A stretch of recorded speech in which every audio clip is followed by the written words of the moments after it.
Well, good evening, everyone, and welcome to the Brian Crombie Radio Hour on Saga 960. A real pleasure of mine tonight to introduce you to, a female that has entered a man's world. I guess that would be the old lingo, but and it's completely inappropriate for me to say that, but she has, and she's succeeded, and she wants to talk about it because she wants to share her story, her journey of some of the challenges that she's gone through of getting involved in an industry where there aren't a lot of females, and having resilience and being successful. And so I want to introduce you tonight to Trisha Cummings. Trisha, how are you? I'm excellent. Thank you. Thank you for having me on. So you said you're proud to be a water professional. What is proud to be a water professional mean? Well, I'm proud to be part of the infrastructure in Canada. Of course, the quality of our drinking water is in the news. It is something that's important to all of us. And the preservation of our water in Canada, and also the treatment of our wastewater, and ensuring that our standards are world class. And so tell me, what is it that you do as a water professional? So I run a company that supplies construction materials for the water and wastewater facilities across Canada, pumping stations and reservoirs. So that's all we do. We do everything inside the fence. And we are specialists serving specialists in that sector. So water and wastewater facilities. That's right. So when you turn on your tap and you have fresh, clean drinking water, that's part of it. And then when you flush your toilet and everything goes down, that's another part of the process. And you told me when we chatted that there aren't a lot of females in this industry.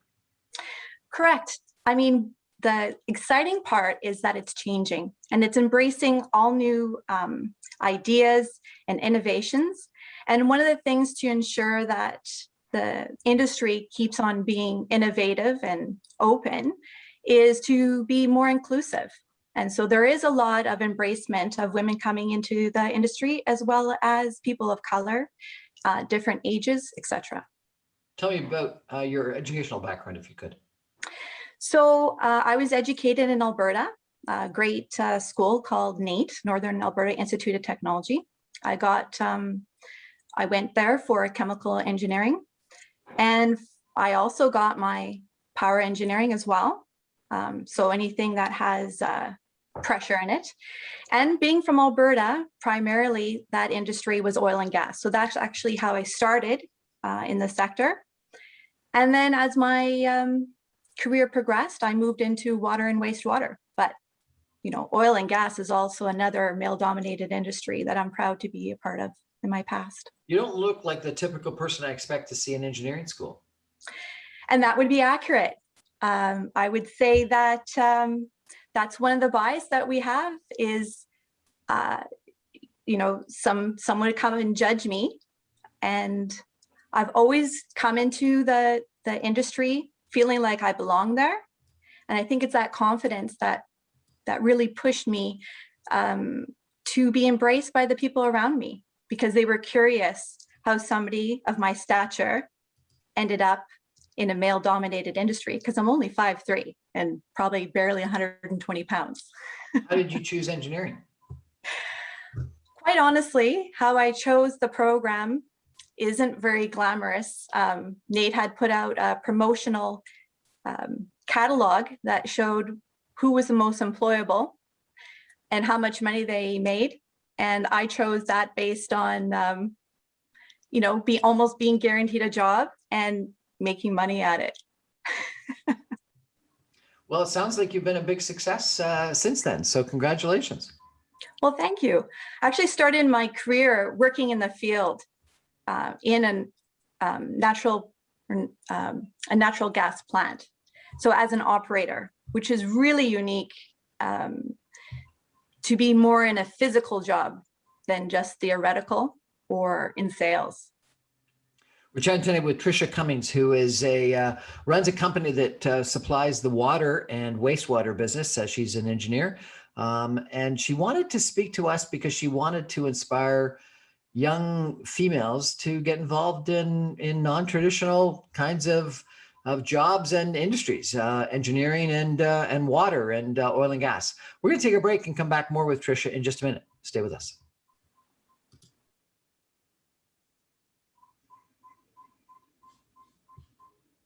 Well, welcome back to my Brian Crombie Radio Hour on Saga 960. I'm chatting tonight with Trisha Cummings. She's an interesting person because she runs a business that supplies the water industry. She's got an engineering background. She says that she's, 5'3" or something like that? That's correct. So pretty tiny. She went to engineering and she wants to inspire people to get involved in engineering and non-traditional female areas, things that have been identified more as male in the past. And when we were chatting, Trisha, you told me this great story about you going to a trade show and manning the booth, and no one thought that you were the engineer. Everyone thought you were the coffee girl or something like this? Well, the commentary about the coffee is that I had gone with one of my superstar employees, and he'd been in the industry for decades. So when we walked in, of course, everybody recognized him, and I was kind of newer on the street. And so I looked around the room, and I was the only woman there not serving coffee. And so that was kind of like an inside joke. But then people were coming up to me and, welcoming me, and they were asking me who I was with. And of course, my instinct was to say that I was with, my company, and this is what I did, and this is who I am. And then after the fourth person, asked me that question, it was brought forward to me where they were asking me who I was with, as in I was somebody's wife. And it took me by surprise that it was just assumed that I was there as a guest, tagging along with my husband, but I was there to be of my own clout. So. Is it tough going to, you hear these stories about trade shows, and frankly, I've been to some of them when, everyone's going out to bars afterwards and things like this. Is it tough being a female in that kind of a scenario? Well, it is tough because we do hold different standards. There are usually a lot of eyes on us or on anybody, if you look different or sound different. And that could be if you're really tall, that could be if you're really short, it could be that, your hair color is different than other people. Just if you are different, you will be picked out. So of course, with all the eyes on you, it increases what your behavior will have to be. So for example, where other people may have too much to drink and fall on the floor, the rest of them may step over them. But if I were to do that and fall off my bar stool, I'd be the talk of the town for the next 10 years. So there are some, exceptions where you do sometimes have to take the high road in your professionalism, for sure. Tell us a little about your career. So you went to engineering school in Alberta, correct? Correct.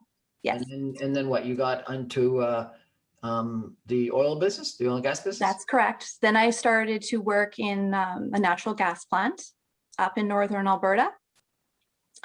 And then from there, I transitioned into sales, where I was a valve specialist. So I did a lot. Specialist? A valve specialist. A valve specialist. Yes. Okay. So critical applications requiring severe service. It's a tricky little business with instrumentation and such.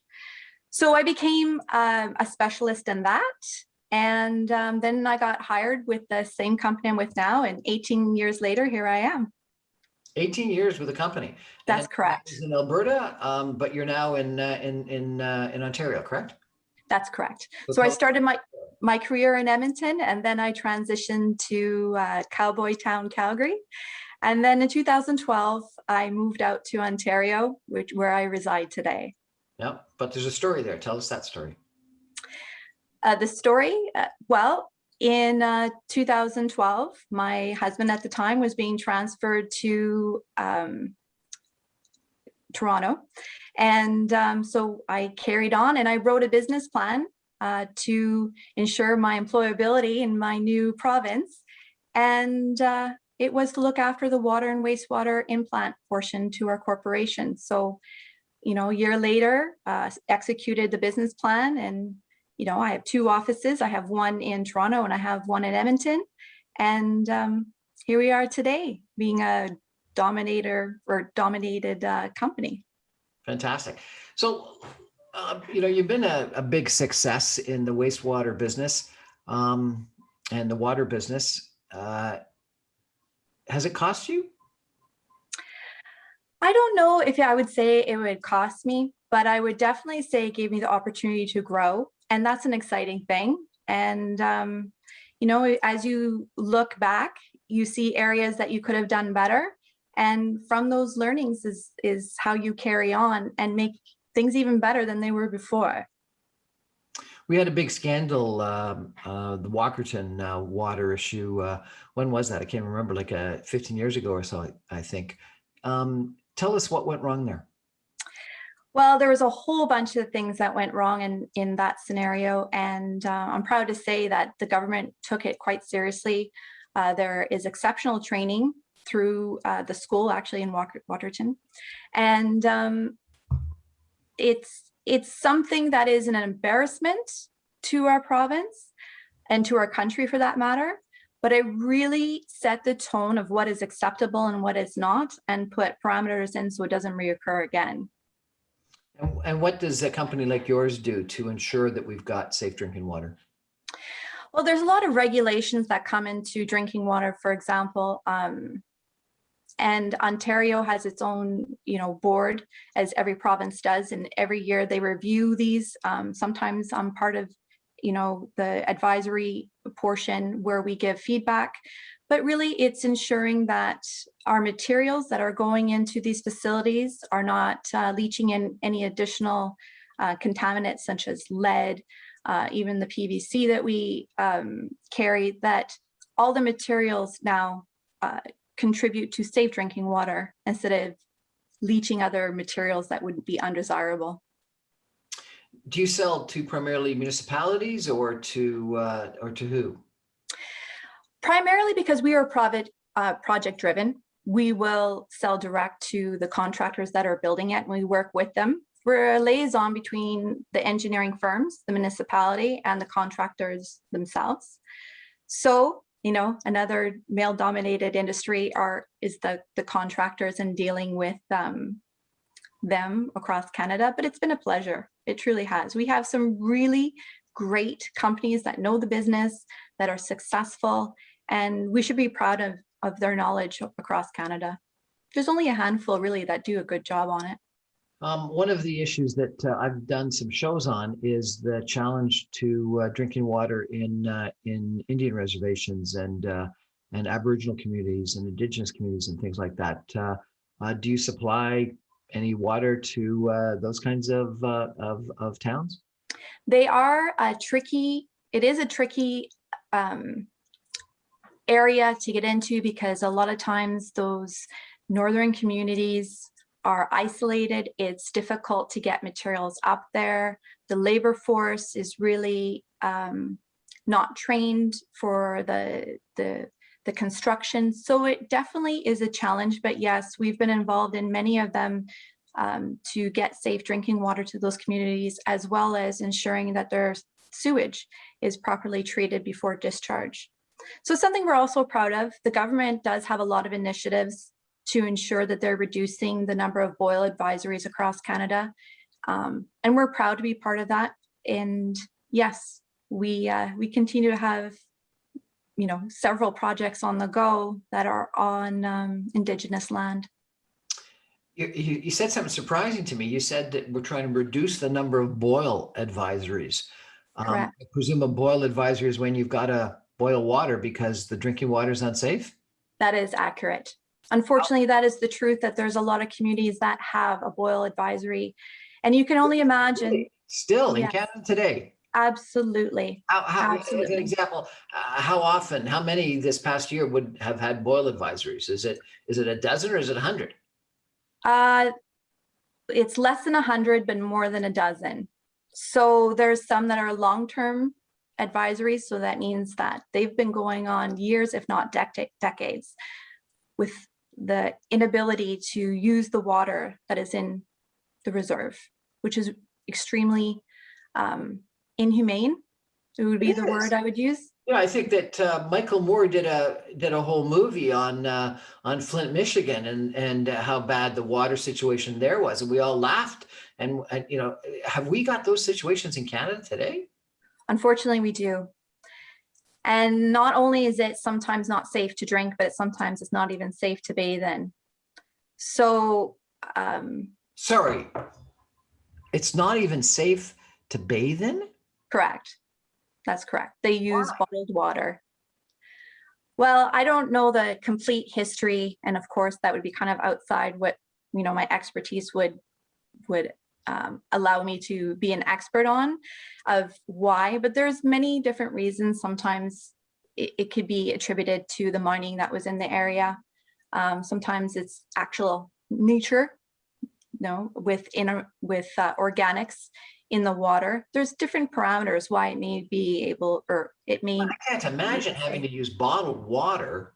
Yes. Or boiling water so that you exactly. can have a bath or a shower. That's right. So cooking, cleaning, drinking. Unfortunately, that is it's an embarrassment to Canada, and there's lots of information in the government websites now that they've put an initiative to ensure that they're going to reduce the number over the next few years, and they've put infrastructure money towards reducing the number of communities that are on long-term boil advisories. Fascinating. I've heard things like ozones and little bugs and burning wastewater and or mining it for urea. What are the trends in wastewater that are going to be interesting in the next 5 or 10 years? Well, it's hard to say because across Canada, each province has their own unique parameters of what they see or what they envision the technology to be.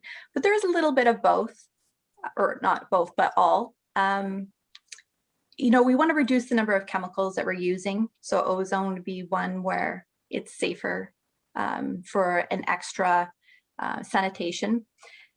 Also, it's called effluent, when we dump the sewage back into the water after it's been cleaned. So we pull water from waterways, we treat it, and then we put it back eventually after it's been used by the municipality. But we want to make sure what the water that we're putting back into the environment was cleaner than what we pulled out right before we drank it. So there's places like California that have run out of water, and in their scenarios, sometimes they have to recycle their water, which for a lot of Canadians, I think that they would feel uncomfortable knowing that their drinking water came from sewage. But in other communities, it is a reality because there isn't enough water. We're blessed in Canada, but I do anticipate down the road that we will have our own challenges with global warming change. It's an industry that probably is going to go through a lot of change, and so it's encouraging that we've got smart people like you that are thinking through some of the changes. Yeah, and there's little pilot projects all over of what the new technology will be, if it's burning it, if it is spraying it on fields after they're done removing the majority of the water, so all the organics they use as fertilizer, to ensuring we're not reducing the emissions that are coming from the sewage plant itself, so it's not so stinky for those that have to live by it. Those kind of things are exciting to see, and the innovation that is being invested into our infrastructure to take it to the next level. So we're chatting today with Trisha Cummings, who is a water professional.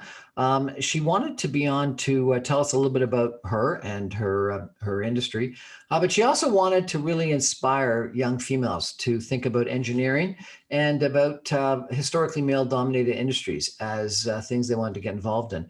And then she also wanted to give us some suggestions on how guys can actually be more open to females being involved in both male-dominated sectors as well as male-dominated functions. And so we're going to take a break and come back more with Trisha in just a minute, and we're going to address those two issues. We're going to talk about why females should do it and what guys have got to either stop doing or start doing. Stay with us.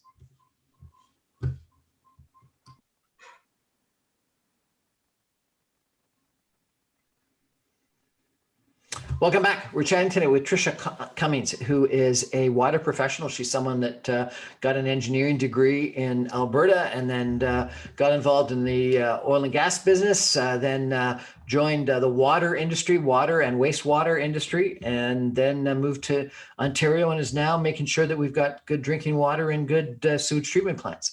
And we've talked a little bit about her own personal career journey, which has been interesting. And we've also talked a little bit about the water industry and some challenges that the water industry has faced and some of the opportunities in the future. Because it's, you know, it's an industry that we probably don't think about a lot, but it's an interesting one and lots of changes are occurring. But Trisha really wanted to talk tonight about females, young females that might be thinking about engineering and hopefully inspire them. And Trisha, I had a fascinating lady on my show a little while ago who started out in engineering as a young engineering student and then became a master's and then a PhD and then started a engineering consulting company, made a lot of money, sold it for a lot of money and gave $15 million to a university that named an engineering school after her. And she's going to dedicate her retirement and the money she gave to the school to inspiring females to get involved in STEM. And the reasons why she said we're entering into this fourth industrial revolution, technology and manufacturing is going to become critical, and we need females in science, technology, engineering, and math. And engineering was the one that she was most passionate about. And, you know, I was inspired by it. And she said that in her engineering class, she was one of two females, and that it was a bit of a struggle for her. So tell me your story. You know, why is it that you think that females should get involved in engineering? Well, I think it's not that necessarily women should go to engineering. It's just that I want to say that the engineering field and the construction field is open, and it's open for business for all types of people, not just one kind of people or one type of person. So I just don't necessarily want to say that women are better than men in engineering, but I would say that we have something, you know, we're smart, we're capable, and so there's no reason not to go into the industry. And what are the challenges of females? Because, you know, honestly, you don't look like the typical person you'd expect to see in an engineering school or selling wastewater or water engineered equipment. What are the challenges that you face and how do you deal with that? So one of the challenges I think that are unique for women is, you know, they go to school for a long time and then you get into your career and then you start talking about having families and how that all fits into your career, because it's the biological thing that only women can have babies. So physically, we have to carry the baby. And then there is a maternity leave that occurs once you have the baby. Now, it's up for debate who goes back to work at that time, but it's a challenge for women because, you know, men don't have that parameter. And if there's, you know, anything to say for those that are employing is to understand that this is a parameter. And I know early on in my career, one of the concerns when I was first being hired was, if we hire you and you want to have a family, what does that mean to us? You're going to take maternity leave. Are you going to come back? Maybe you have one child, maybe you have two. In my case, I had three. And how is that leave? 3 children. I do. I have a 19-year-old, a 15-year-old, and a 14-year-old, girl, boy, boy. And of course, I had to take some time off at work. And when you come back from work, it almost feels like you have to catch up to where you left off, right? Because your colleagues, of course, didn't take the time off. But some people would say to be successful, you can't have a family, and you've been able to be successful and have a family. So that's a big accomplishment. Well, it's accomplishment for the family, that's for sure. I had a lot of support in that parameter, and I'm lucky for that. But I was also gifted by having my company embracing that concept that, they understood that I was going to have a baby. And, once you put the order into having babies, you can't send back the steak. The baby comes. So, yes, I was very lucky that I had employers that embraced the fact that I needed and wanted to have a family, and were waiting for me to come back to work. And so what suggestions have you got for young females thinking about entering? Some would say you can't do it, and you're saying, no, you can do it. Some would say you can't be feminine and dress like a female if you're going to do it, and you've shown that you can. Some would say you can't have kids, and you've shown that you can. So what is it? What is your secret? Is it just stick to it, or what? I don't know if it's a secret, but I think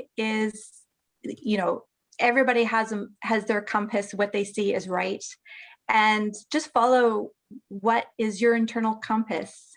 Be successful for the things you want to achieve, and don't hold back from picking a career just because you're concerned about what a maternity leave or having a family may impact your career. Times are changing, and it's exciting to see the embracement of the workforce in women. And one of the things that I get asked a lot was, who was my role model? What female figure did I have to get me to where I am now? So I would say maybe it was a success that I didn't. I had men advocates that believed in me and supported me and really saw more potential in me than I saw in myself. So I would say you don't necessarily need a female role model to be successful. Follow your own dreams and your own goals, and surround yourself with people that will support you, encourage you, and help you grow. So that's my advice. Now, you also said that you thought that you had some suggestions for men, that historically men may have not been as welcoming to females and people of other cultures, and that's changing. Tell us what men have got to learn. Well, I'll tell a success story of in my own company that made me realize I worked for the right one. And I was being offered, there was a promotion available, and there were a few of us that were applying. And the interview process was a little bit different because we were all in the room and we were already working for the company, but it was, who's going to take the step into this new promotion? And so my boss at the time said, I think we all know who the person in the room is best fitted for that position. And nobody, said my name. So I didn't know if they were actually speaking to me or if I was being arrogant. And so I waited a couple days, and then I phoned my boss and I said, I'd like to apply for that job. And he said, why did it take you 2 days? Like you have the job. But then I had to say, well, his name was Brian as well. I said, Brian, I have something to tell you though. The reason I didn't reach out to you and tell you that I wanted the job is because I just found out that I'm pregnant. And I think it'd be unfair to take this new role knowing that I'm going to be taking maternity leave in a few months. You know what he said to me? He said, I'm not going to give you that job. I'm not going to not give you that job because you're pregnant. He said, you're the best person for the job, regardless if you're pregnant or not. And you know what? We'll wait for you when you come back. And I thought, wow, if only everybody was like that, how life would be easy. And so what? You think that men have got to be more understanding of maternity leave? I would say understanding or accepting that it happens. And, biologically, it's going to happen to probably most women. You don't have to have children to be successful, but I think a lot of women, more so than not, do want to have a family down the road. And what else do we need to change? What else do men have to change? I don't think men have to necessarily change, but be more aware, which is different than change, right? So be more aware that there are opportunities to grow within themselves by embracing others, but also for women to be understanding that to share the space that was once dominated with men, their own accomplishments can't be undermined either. A lot of them got there because they're smart and they're capable, and they didn't get there just because they were men. And I think that's an important respect thing as well, is, when you come into the room, own it, but don't discredit other people and their own accomplishments when you want that seat. Sometimes at the table, you have to, bring your own dishes and sit at the table to be welcomed. Nobody's going to do it for you. You posted on Facebook about to the women who are labeled. Can you read it and tell me why you posted this? Well, okay, to the women who are labeled aggressive, keep being assertive. So that kind of word I've been termed with a lot, is the difference between aggressive and assertive, right? Which are you? Pardon me? Which are you? I am absolutely assertive, but it can be misinterpreted as aggressive, which has a negative tone to it, versus, getting something done versus demanding it done. And then bossy. Well, when you're being bossy, keep on leading. Just because you are the leader doesn't necessarily mean that you're just telling everybody what to do. In fact, leaders lead, and boss is boss. And is she difficult? Well, sometimes the straight talk is very important, and straight talk should be embraced and encouraged, also known as telling the truth. I think it was former President Trump who called Hillary Clinton nasty, which is, I guess, difficult to the exponent too. Yeah, and too much, being flamboyant or loud or opinionated. Sometimes it's because, the women know what they're saying and they want to be heard. And sometimes it's a little bit louder when you're down there at the 5-foot level versus at the 6 feet tall. And complicated. Women aren't necessarily complicated, but we do ask the hard questions. And it was a great saying. So thank you for bringing that up and sharing it on the screen.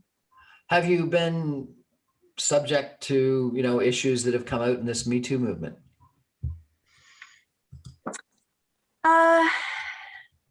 Not specifically the Me Too movement, but I think what it did do indirectly was bring up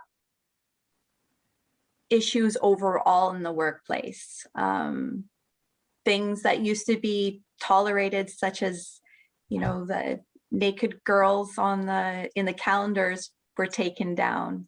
And some of the jokes that would be circulated by email were then discouraged, and changing vocabulary to be more embracing to diversity.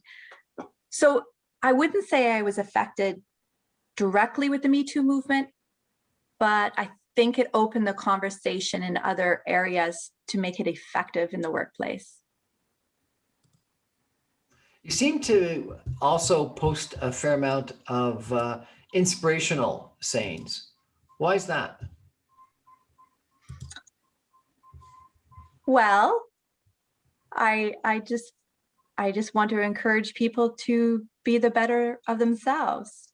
And yes, she is water, powerful enough to drown you, soft enough to cleanse you, and deep enough to save you. Well, as my career has evolved. Sometime I got mixed messages of who I should be as a leader. Initially, I was too aggressive, so I toned it down and I turned into a more nurturing manager, which then I became too motherly. So, I talked to my colleagues and said, where's the balance between being aggressive, as in male tendencies, and nurturing or motherly in female? Where is the balance between the two? You want to be soft, but you want to be hard. You want to be tough, but you want to be understanding. So sometimes it's a hard balance to find what works for everybody. Several of your posts almost appear that you were hurt badly in the past and that you've found a better future. Is that fair? I think all of us have trauma in our lives that we get over. And I don't think I wouldn't consider myself super unique in that parameter. But I'd absolutely would agree that there's been things that have been absolutely unfortunate that I wish hadn't have happened. Have you got a big rock on your shoulders that you leave in the past? No, I think that the past is the past, and that was the mountain I climbed rather than carried. Yeah. I really like this saying. Could you read it for us? Before your head hits the pillow tonight, remind yourself of the things you did right. Let go of the things you could have done better. Be patient with yourself. And remember that big things are achieved not all at once, but rather one day at a time. You like being inspirational, don't you? I would like to say yes. I think being inspirational really brings people, helps them find what's in themselves to become the better them. And I find a sense of accomplishment of being able to pick that out of people and inspiring them to be better. And I think that's what makes me a great manager, is to see the potential and unlock it in my staff. And I have a wonderful team, and I'm very blessed of the team that I have. And my colleagues, same thing. I feel that the bench that I'm on is quite high in bench strength.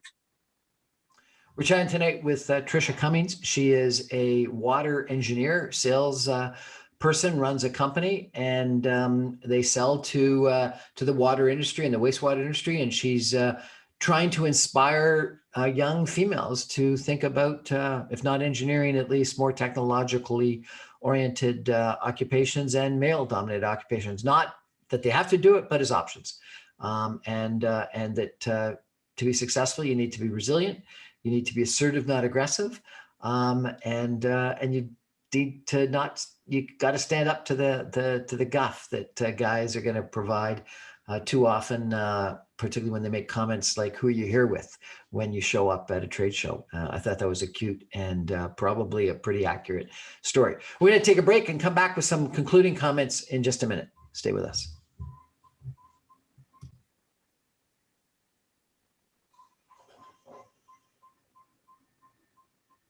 What an interesting conversation we're having tonight with Trisha Cummings. It's fascinating for me how successful some people have been, and Trisha has been extremely successful. And in what would typically have been thought of as a male-dominated occupation, a male-dominated industry, and yet she's completely engaging and articulate and feminine, and wears all those proudly, and hasn't had to, what's the right word here? Let me think about the politically correct word. Hasn't had to be too male. Has been herself, has been authentic, and I asked her about whether she had been subjected to sexual harassment, and she didn't tell me. She said no, not directly, and so she's done it in her own right. And so that's great. And she's encouraging other females to to consider it as an option. Trisha, what's the future for you? Where are you going to be in 5 years, 10 years? I just want to touch, before we go into that, one thing about the sexual harassment. So I will say, absolutely, there have been times in my career and in the workforce where there's been inappropriate behavior. But I will say that the colleagues around me had the respect for me, and my friends, that's what I would call them in the industry, really acted on my behalf where I didn't actually have to do anything. It was taken care of by those around me, where I wouldn't say it affected me to the point where I actually had to do anything. It was all taken care of before me. So I'm lucky in that respect. Now, where do I see myself in 5 to 10 years? Probably doing the same thing I'm doing, just more of it. I love mentoring new teammates coming into my facility. I even love it more when they stay. And my staff have been with me for quite a while. And yeah, it's encouraging to see the changes in the industry. It's encouraging to see the progress. And you know, sometimes we spend government money into infrastructure that we can't see. And you know, water and wastewater would be one of those. You can see a bridge as you drive over it. You can see it in the hospital, but sometimes we forget that there's infrastructure money that goes into the distribution of water and the treatment of water and wastewater that are equally as important as a bridge or a road or fixing potholes. And we're going to be spending a fair amount of money on infrastructure in the next little while. We are, and there is a backlog in infrastructure as a whole. And water and wastewater, of course, is a natural resource that we have to preserve. And there is an initiative to ensure that we are at a higher standard than what we currently are. I had to come back to this picture because I love the comment that you said, oh, when they painted it the exact same color as my nails. That's right. Yeah, so that is an AWWA, which stands for American Water Association, Waterworks Association. And yeah, so that's a really big valve that goes in the process. And yes, they painted the valve the same color as my nails. Just for you to paint the same color as your nails. Yes. Well, that's wonderful. And thank you so much for joining us tonight and telling us a little bit about your life as a water professional. Thank you. It was fun. And inspiring some young females to follow in your footsteps. That'd be my pleasure. Well, that's our show for tonight. Thank you very much for joining us. It's Brian Crombie on the Brian Crombie Radio Hour. I'm on every Monday through Friday at 6 o'clock on 960 AM. You can stream me online at www.saga960am.ca. All my podcasts and video casts are available after the fact on briancrombie.com. Videos are on YouTube, Facebook, Instagram, LinkedIn, and my podcasts are available in all those places, as well as Apple Podcast, Audible, Speakeasy, etc. So you can listen and watch and learn. I get to interview fascinating people 5 times a week. Please check me out. Thanks very much. Trisha, a real pleasure. Thank you very much, Brian. Thank you, everybody. Good night.